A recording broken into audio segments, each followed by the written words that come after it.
I'm Jesse Shinto. I'm Deputy Program Director for the Strategic Communication Program. Today, we focus on the human capacities needed to lead our discipline into the future.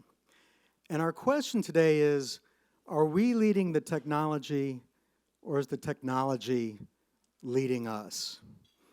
And I think that if we want an ethical, sustainable, and profitable future for our organizations, we need to get a grip on this conversation, and it starts here today.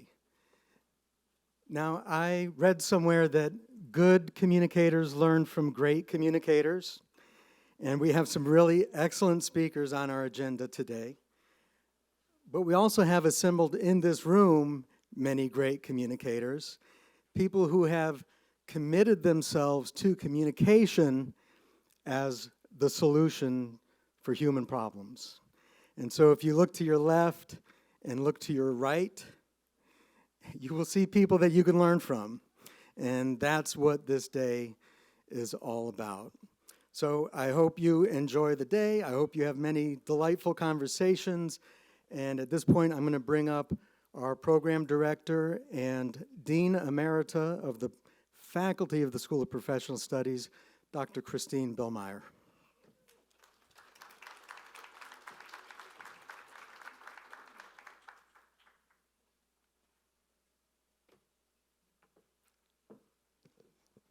Thank you, Jesse, and thank you, everyone, for coming today, for overcoming any travel challenges or fears you might have had due to the weather, and to be part of our exciting agenda.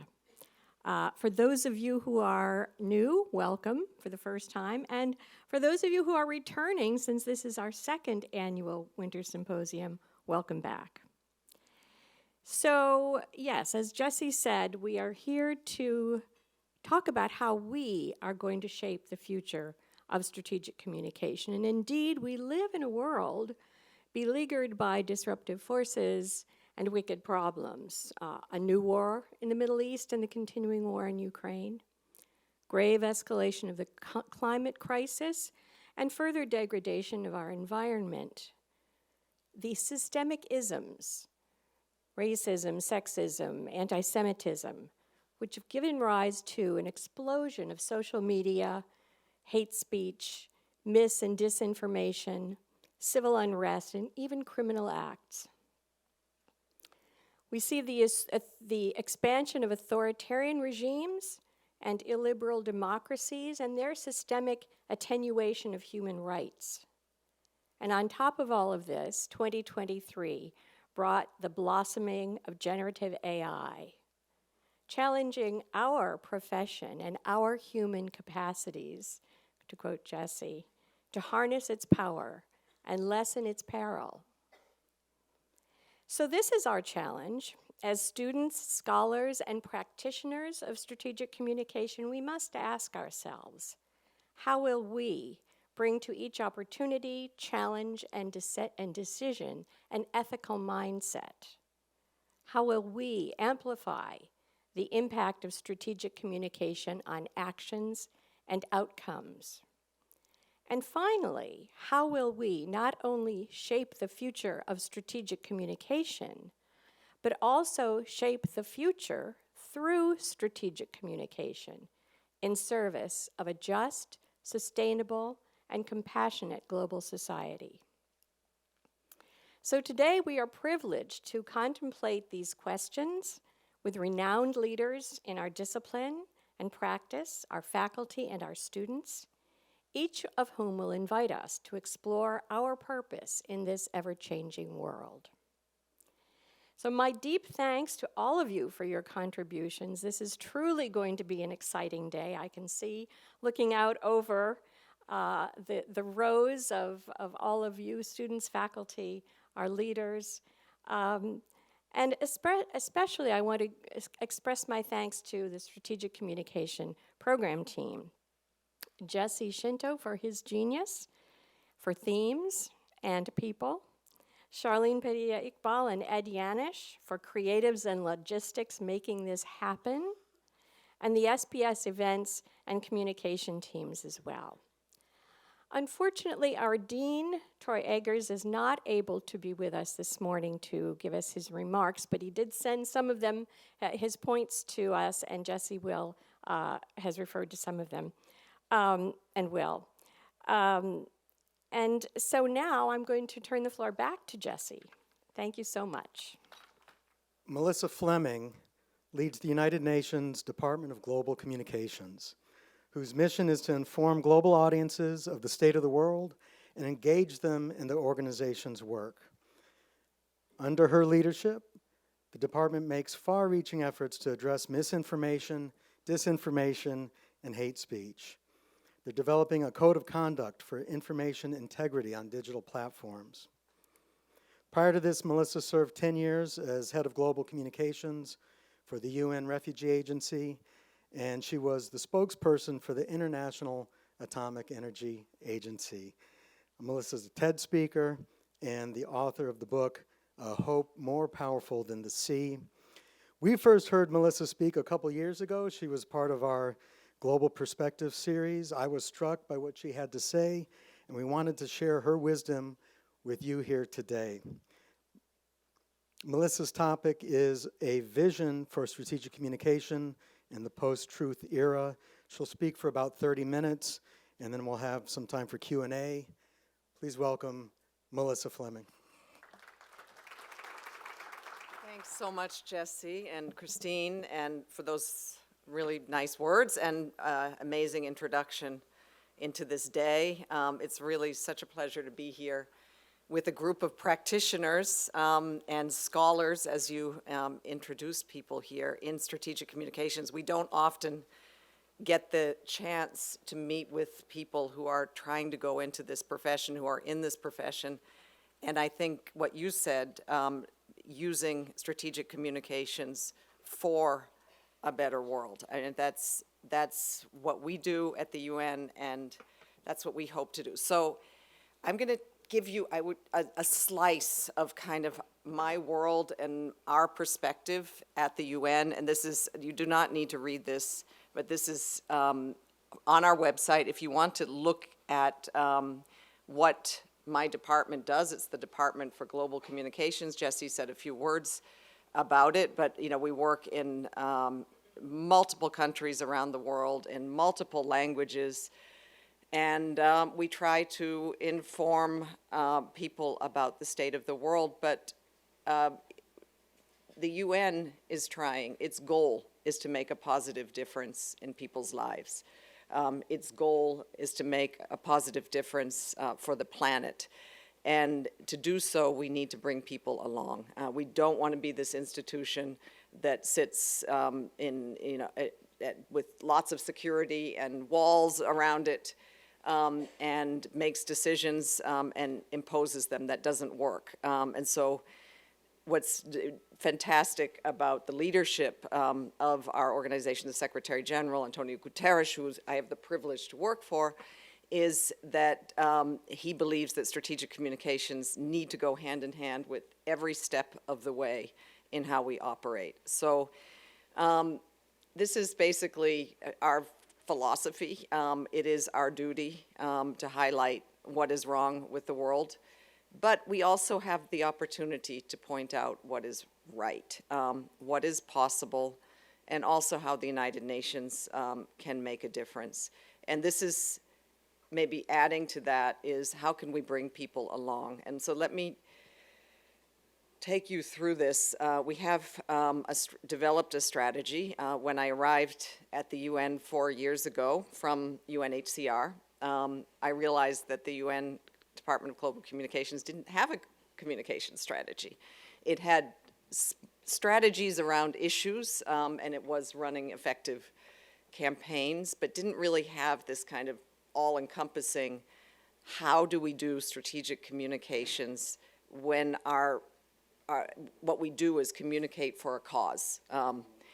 And at that time, it was 2019, we didn't have the toxic information ecosystem as bad as we have it today. There were already signs of it. So we developed, together with my colleague, Katerina here, and my team, a strategic direction and vision for our work. Very difficult sometimes when we're going from crisis to crisis, but we try to apply this philosophy, and I will hope to bring you through it. So we have the privilege of having so many people in the world who are striving for what we are striving for, and that is peace, dignity, and equality on a healthy planet. That's the motto of the UN: peace, dignity, equality on a healthy planet. Who wouldn't want that, right? However, as we know, there are others who are very vested in the status quo. They want to reshape the world in their own agenda. They're not interested in peace. They're interested, perhaps, in some certain sectors in profit over humanity. And these forces have always been there, always. But in today's world, they have extremely powerful tools at their disposal, and that is the digital tools, and now, as you mentioned, AI tools that are going to supercharge their capabilities. So they can, and they do, place huge obstacles in our path to human progress, and that is mis and disinformation and hate speech. What we're finding is, I think that you can really draw parallels with our natural environment. Our natural environment in many parts of the world, in many places, is polluted, and that makes us less healthy, and it makes our atmosphere difficult to breathe in. Similarly, and I would say, all of you know the SDGs. I'm not going to ask you to name them, but there are 17 goals, as you know, and we say these 17 goals are the blueprint for a better world for all of us, and we have 30 years to reach them, or we're about halfway through. If today I were to be part of the design team for the SDGs, I would have added an 18th goal, and that would be strong information ecosystems. Because what we're finding all over the world, and the feedback that we're getting as we survey, as we work towards a global code of conduct on information integrity, is that the toxic information ecosystems are making it very difficult for the UN to keep the peace, to ensure election integrity, to bring people together in public health initiatives, or human rights and refugee protection. So left just to its dark and evil forces, and with also the rise of social media, we're seeing the demise of traditional media because of the financial breakdown, that in some parts of the world, this has become extremely dangerous. So what does this mean? We're seeing our communities polarized and trust eroded. And I'm sure you know this very well. It's especially polarizing today with the war in the Middle East, but we already saw it here in the US, but all over the world. We're seeing, because anybody can publish anything, and vested interests can insert into the bloodstream of information ecosystems hate and polarizing content deliberately and in such a targeted manner. We're seeing we have a really much bigger challenge to communicate for a better world. So how do we do that? No, it would be really easy if it just would be, let's just put out the facts, right? If people only knew the facts, then we could bring them along, because the facts speak for themselves, and they will then spontaneously do the right thing. And after all, the facts are one of the UN's strongest assets. We are the originators, the collectors of data from all over the world, the far reaches of the world, corners of the world where no other body is collecting this data or has the capacity to measure. So we know, for example, how many people are fleeing war and persecution. We published those statistics of human suffering. We know how many people need humanitarian assistance and protection. And look at this graph. I'm putting this here for a reason. We know we have all of the data on that the planet is warming and climate change is real, right? But here's the thing. Facts, as we know, are not enough. They're just not enough. If we give people only the facts, they won't shed a tear, nor will they lift a finger. No press release alone will ever shift the dial. The facts are dry. So how do we communicate to change the world? How do we make those strategies work in a post-truth era? And maybe I've been on a long journey with this. Jesse gave you my CV, so I've been working in communications for international organizations for much of my career. But let me give you a little bit of going back in time. So back when I was starting out, I studied journalism at Boston University College of Communications, and I had this choice, go into journalism or go into communications, and I tried both and settled on communications. But I made a deal with myself that I chose the path under one condition, and that my communications would be for the common good. And so I went into cause communications, international organizations, and learned some vital lessons about strategic communications along the way, which I want to share with you. And I think the most important, arguably, is that if you want people to act, which is what we want to do, we don't want them just to be informed. We need to give them more than facts. And to do that, we need to get them to care.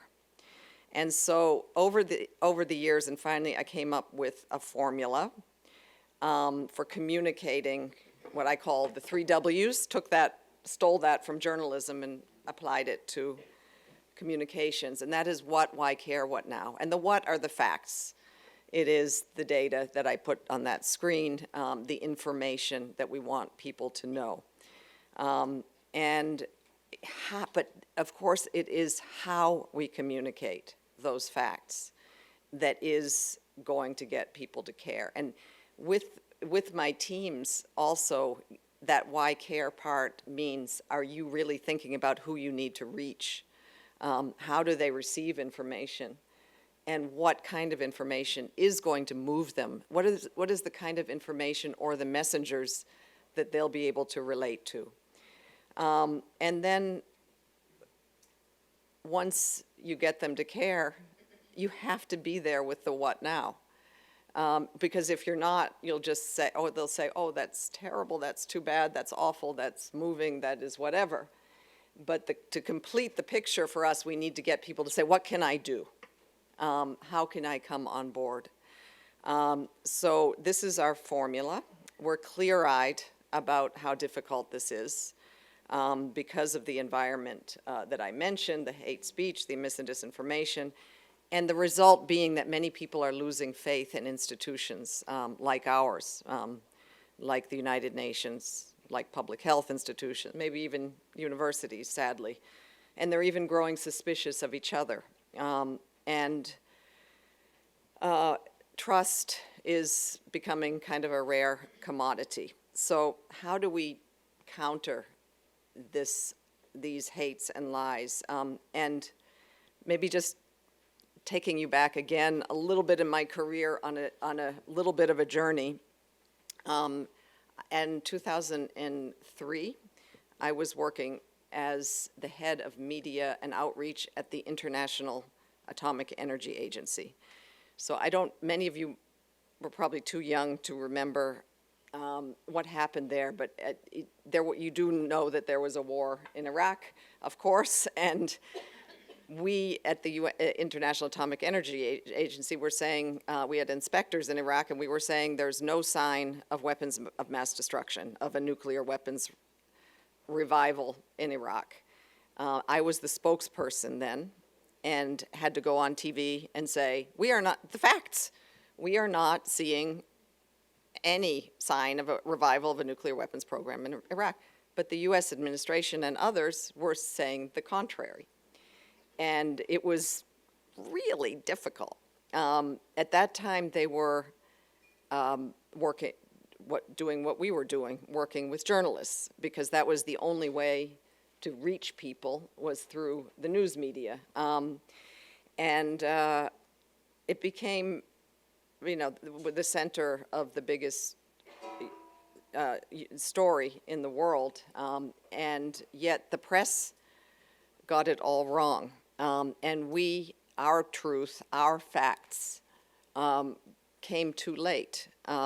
It was very gratifying when the IAEA and its Director General, Mohammed El-Baradei, won the Nobel Peace Prize for speaking the truth, speaking the facts, and delivering a clear message, truth to power. I can't even imagine what would have happened and how that story would have played out in the social media age.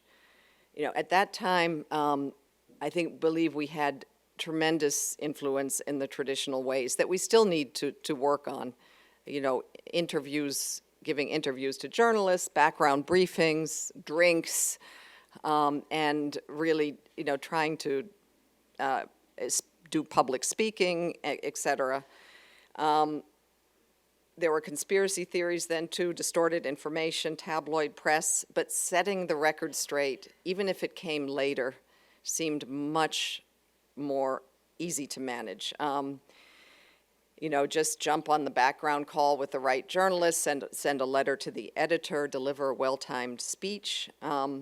So nowadays, though, it's harder. And digital platforms came onto the scene. And I have to say, they held so much promise. I switched jobs then and started working for UNHCR, the UN Refugee Agency.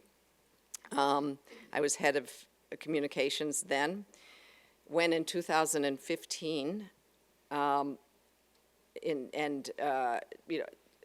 get to 2015, but I'll say we saw social media then come onto the scene, and we were so excited.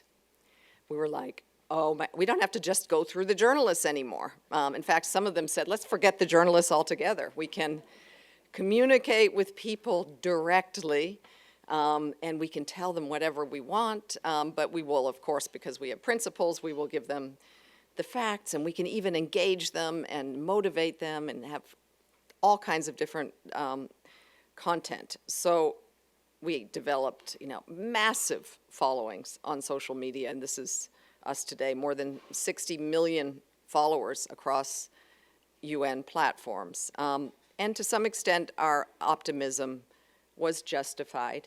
Social media has done much good.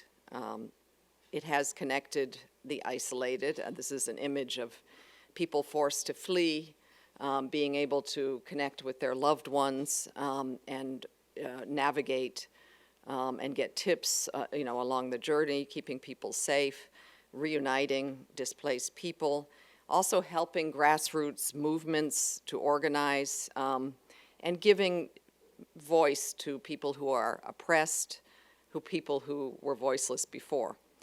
But it wasn't long before we saw a darker side. I got to witness the best of humanity in 2015. And this is when almost 1 million refugees from Syria mostly, some from Afghanistan, came to Europe. This is an image I took at the train station in Vienna in Austria. And this is what we saw at train stations in Germany, in Sweden, an upswelling outpouring of welcome, which also was replicated on social media.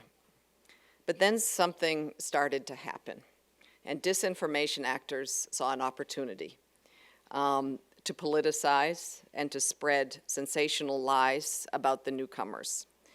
They played on people's fears, and they started exploiting existing prejudices. And this is where I started hearing first that, or looking into, why were people so afraid of these numbers? Because the disinformation actors hit a nerve. And their people had, some legitimate fears that we had to acknowledge. And this is where I remember hearing this saying that I always have in the back of my mind, which is, statistics are human beings with the tears dried off.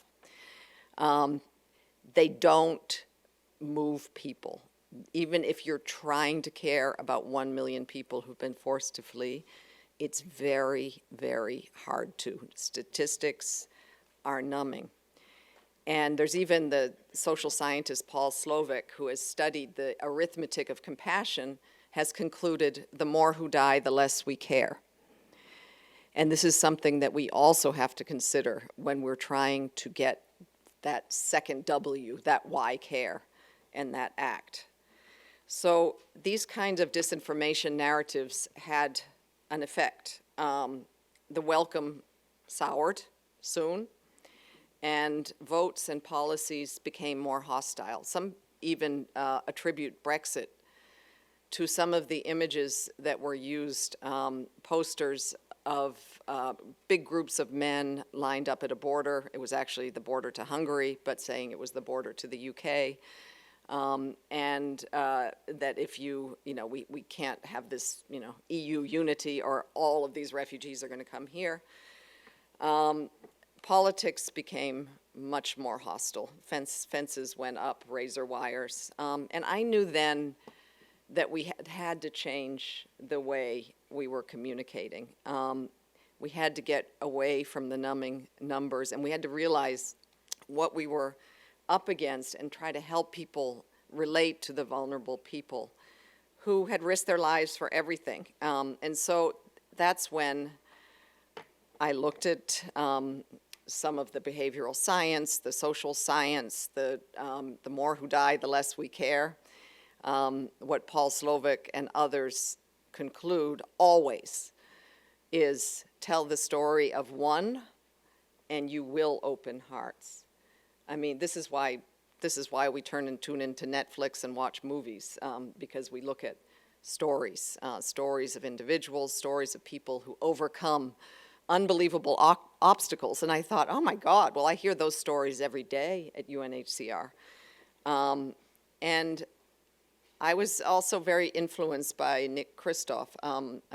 Do any of you know him and his columns? I mean, he traveled to many of the parts of the world where we were working, and he once told me that he spends a lot of time on doing research on whatever war, whatever horrific backdrop he's visiting, investigating, researching.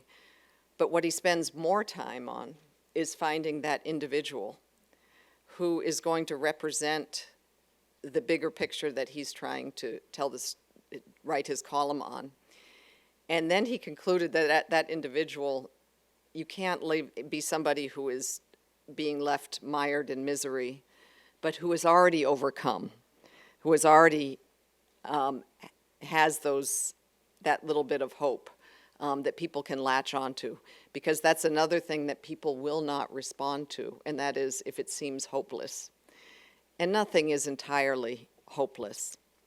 I was also inspired by Maya Angelou, who said that I've learned that people will forget what you said, people will forget what you did, but people will never forget how you made them feel. This works also for just being a human person in social life too, by the way. So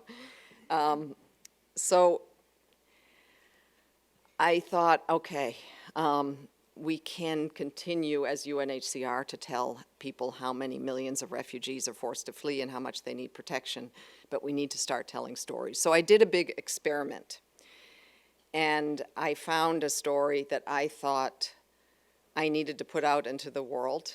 I felt compelled to do it, but I also thought, let's see if this experiment works in real-time communications. And this is the story of Doa Al-Zamel, who was 19 years old when I discovered her story, a Syrian refugee who had fled, who had been in the uprisings in Dara, and who fled with her family to Egypt and was living a very miserable situation as a refugee until she fell in love with a guy named Bassem, another Syrian refugee, who convinced her after much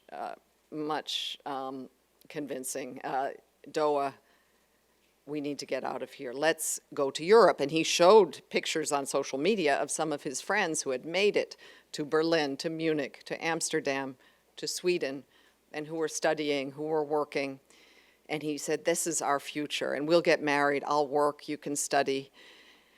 But the catch was, to get there, you had to take a ship. And they went to the smugglers, and the smugglers showed them a picture of a beautiful cruise boat and said, you know, give us your thousands, and we will get you safely to Italy. And so they ended up on a boat that looked like this.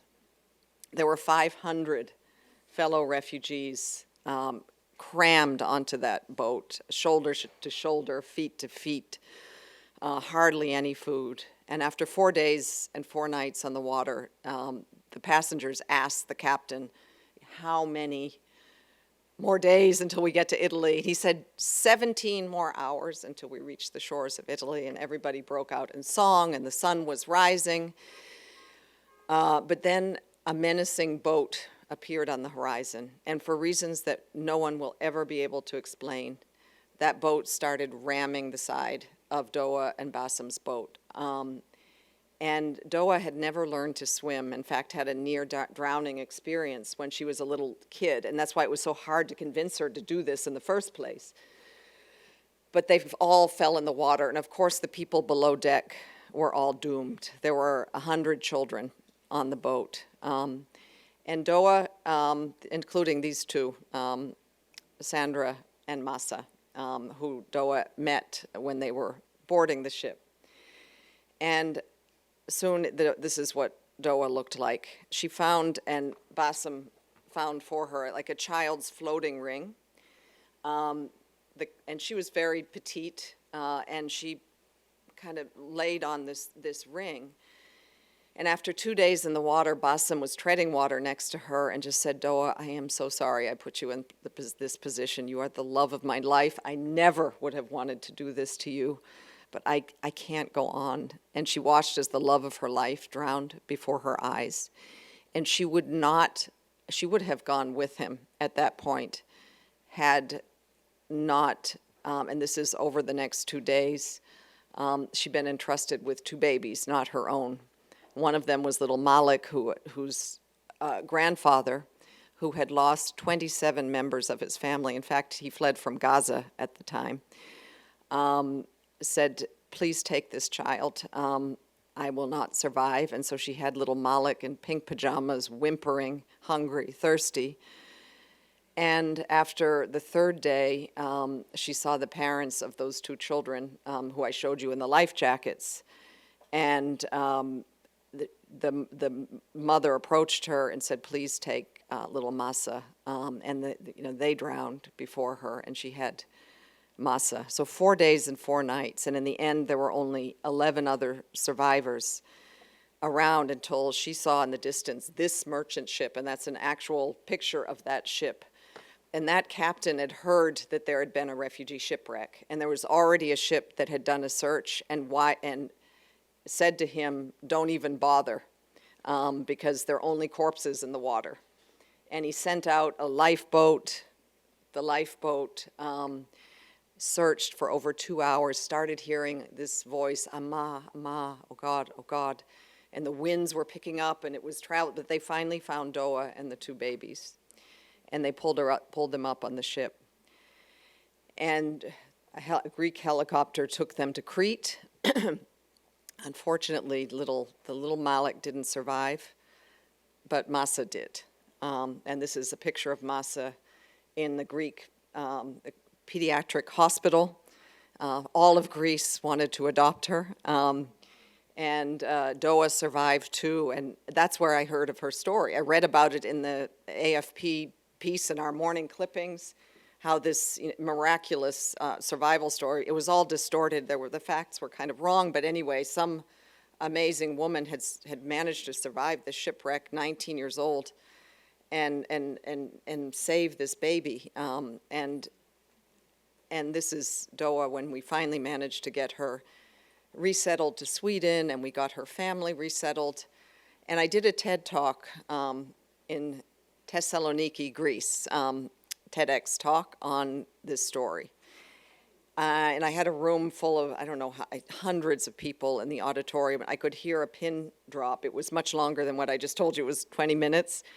And the response was just unbelievable. And the TED.com published it. And if you know TED, that's what makes you. A TEDx talk is one thing, you get on TED.com, it's another. It was my second TED Talk. And it got a great response, and I soon had a publisher. And I wrote Doa's story in a book that is now in multiple versions. It's in different languages around the world. For a while, it was even optioned by Steven Spielberg and J.J. Abrams for a film. Unfortunately, I think the COVID pandemic killed that, but hopefully it will be revived. But the point of this is that it worked. The formula worked. If you read the book and you look at the TED Talk, you will be brought along by Doa's story. But each step in Doa's story is a much bigger story. It's the story of how the Syrian war came about, what compels people to cross borders, what they need when they're in a refugee situation in a neighboring country. What would make someone take one of those smuggler boats when they know they're risking their lives and there's a good chance that they could drown? And what do we need to do as a world to make sure? So it was a real advocacy tool, and what you can do. So I just wanted to leave you with that, and I've carried this with me. It's not always easy, but it is something that I try to ask my colleagues to always try to do when you can't do it every time. You can't always find a story that's compelling, one that you can tell as completely, but we do try. And then let's move to where we are now, or where I came a bit later, because I had a second wake-up call soon after I told, well, actually in the middle of telling Doa's story. I was just publishing the book. It was in 2016, and I got a very terrible diagnosis, which was stage 3 breast cancer. And I'm telling you this not because I want sympathy for that I had to go through horrible chemotherapy and breast cancer, but because I did Dr. Google immediately as soon as I was told you have to go through this grueling treatment. And what came up in my feed, and this was actually on Facebook, but a website and a feed and a group called The Truth About Cancer. And The Truth About Cancer was telling me that the course of treatment that my doctors gave me to save my life, which was chemotherapy, surgery, and radiotherapy, was all wrong. You don't treat your cancer with that toxic stuff. There are natural remedies instead. There were so many followers, and with pseudoscience and storytelling and the kinds of Doa stories of miracle survival. And I thought, so this is this couple. It turns out good thing I had a journalism degree, because I started looking into them and found that they're complete frauds. They have no medical background at all. And they, and they're pawning supplements. They would become very important examples, though, in where we came and where we are now. And when we think about the post-truth era, social media, public health, and misleading people. And fast forward to today, this group, as I looked a few weeks ago, I'm sure they're still there. They're still going strong with the truth about cancer, but they also have the truth about vaccines. They were also at January 6th, you can imagine where. X, former Twitter, unblocked them, so they're back going strong on that platform. And they're on YouTube, they have multiple videos, and they're earning money off of misleading people in a dangerous way. Their notoriety really took off in the COVID-19 pandemic, and there's an organization called the Center for Countering Digital Hate. I'm sure you may have heard about them because they're amazing communicators. They're researchers into disinformation, but they also do an amazing storytelling job in presenting their findings. And what they found was that around COVID, there was a disinformation dozen. And the disinformation dozen were a dozen individuals who were spreading 65% of COVID anti-vaxxer and COVID lies on Facebook, Instagram, and Twitter. So just 12 individuals, and they were among them. They were among them. So was Robert F. Kennedy Jr., by the way.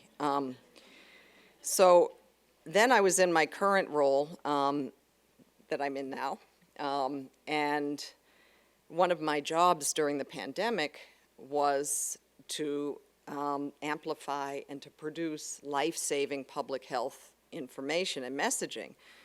And once again, we learned that to make ourselves heard, we were up against people with very compelling narratives. There's no nuance in disinformation. You can make anything up. You can say whatever. It's very personal. It can be very compelling. And public health officials, doctors, scientists, the UN, having to put a virus that we know very little about, that is evolving, where we made mistakes in public health measures, like what to say about masking at the beginning, having to revise. I hope that there is a Department of Public Health, in the Department of Public Health at Columbia, a discipline on communications, because boy, did we learn that we have to be good at communicating, much better at communicating science, because we saw an explosion of wild conspiracy theories. The World Health Organization called it an infodemic, which was a new term. And once again, as we saw, algorithms amplified the sensational content. And they were not amplifying the public health content in the way it was being presented. And what our concern was also, too, that these theories and conspiracy theories that were being cooked up here in the United States or in Florida were finding their way to parts of the world, in Africa, in Asia, in Latin America, through social media, and infecting people's views who, when the vaccines finally did make it to Africa, were saying, I'm not going to take that thing. It has a Bill Gates chip in it. And Africans had huge suspicions due to some past history, and I know there's a history here in the U.S. as well, that which the conspiracy theorists played on there too, that they're there to wipe you out and et cetera. And not only that, UNICEF is still struggling with, and I know that it's not just in the developing world, but in places where the vaccine uptake, where mothers would say, please vaccinate my child, what a blessing, are now now reluctant to have their children vaccinated for even childhood diseases. So what did we do about it? This was also an awakening for us, and we decided that we really needed to address this war on science with communications in a way that we've never communicated before. So we decided to partner with a social impact organization. It's not really a traditional communications company. It's called Purpose. Look them up. They're great. It's like a communications agency that only works for the greater good. We partnered with them. We were able somehow, because it's very difficult to raise money for communications, but we were able, because the pandemic was so overwhelming, to raise money from some foundations. And we created a new communications model and set out to flood social media feeds with shareable, compelling, engaging nuggets of reliable health guidance. And this is a slide of just one screenshot of a typical Trello board. We have offices all over the world with communications colleagues in those offices, and they all had access to this. We created content in multiple languages, but they could create it in even more. They could take it and very easily adapt it. And made it cool, made it, very un-UN-like. There was rarely UN branding on it. We took a step back and just said we want to get the messages out where the conversations are happening in languages people speak. And very importantly, and we actually took a page out of the playbook of disinformation actors. What they do very well is we engaged influencers. One of the first things we did is we asked for information volunteers, digital first responders who would sign up to receive our content. We didn't vet them. It's just like, please take it and go with it. And even if you have 50 followers, those are 50 followers we're not going to reach. So our usual method of going to our big celebrity followers, we found in a pandemic that people don't want to listen to celebrities. They want to listen to their barber. They want to listen to a local doctor. And so then we also developed a system where we used also trusted messengers who we identified. And we identified like vaccine scientists and doctors, and we partnered with TikTok and got them verified and got them trained on TikTok and asked them to just communicate, bring them into your lab, bring them into your doctor's office, talk about the vaccine and allow questions. And I could say that everywhere we did this, these individuals who had no followings before became very famous. They were offered interviews on national television, the go-to people, and they also got a lot of hate. I mean, some of them actually couldn't take it. But it was an experiment that we think worked very well. And we also did a media literacy campaign, which is still going strong, trying to inoculate people as well against disinformation to see so that they themselves do not become part of the problem. It's called Pause, Take Care Before You Share. We hope that this is something that will get in people's minds, like don't drink and drive. Pause, take care before you share, don't become part of the problem. So fast forward, post-pandemic, we're having the same problem with climate. Promoting climate action is and has been a key priority of the UN for many years. We knew that we were up against disinformation actors mostly, and the most powerful is fossil fuel vested interests who were developing, a lot of it is not only in the digital space, but we're moving into the digital space. They have front think tanks, fake news media articles and things like that, but then they started to really start going strong, to the extent that we saw that the hashtag climate scam was trending on Twitter after COP last year. It still is at these key moments in time, and it's gotten worse because on X, all of the climate deniers who had been blocked are all back on and going strong. So we're about to launch Verified for Climate, and to apply some of the same the same methodology and infrastructure. Flood because this is also, when you study what disinformation actors do, they flood. They produce content at scale, and they churn it out. What the UN and others I've seen tend to do often is say, well, we said that. We put out a press release 2 weeks ago. No, it's not. Repeat, repeat, repeat. Put it in different content and get it to people. Who you target in languages they speak and in relatable content, and that gives them something to do.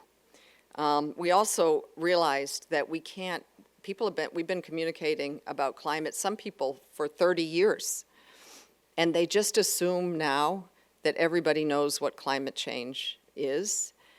And we've really recognized, we really have to just start from the beginning because the world is finally waking up. And so simple information, targeted information, how we can be part of the solution rather than the problem. So finally, and just to say, the other thing that we're up against is too much information. I mean, this is actually the definition of the infodemic. If you look at it on WHO, it isn't only, it's not disinformation only. It is so much information, a mix of good information and bad information, which makes it very confusing to the public, and they don't know what to trust. And so this is, in a way, what we're seeing now. The Reuters Institute comes out with a report every year and finds every year that people are turning away from the news because there's too much gloom and doom. And it's very interesting. You're probably familiar with the Solutions Journalism Network. There's a constructive journalism network in Europe. And these, we've adopted this approach in our communications as well. Again, it's what, why care, what now, but the what now has to be the solution.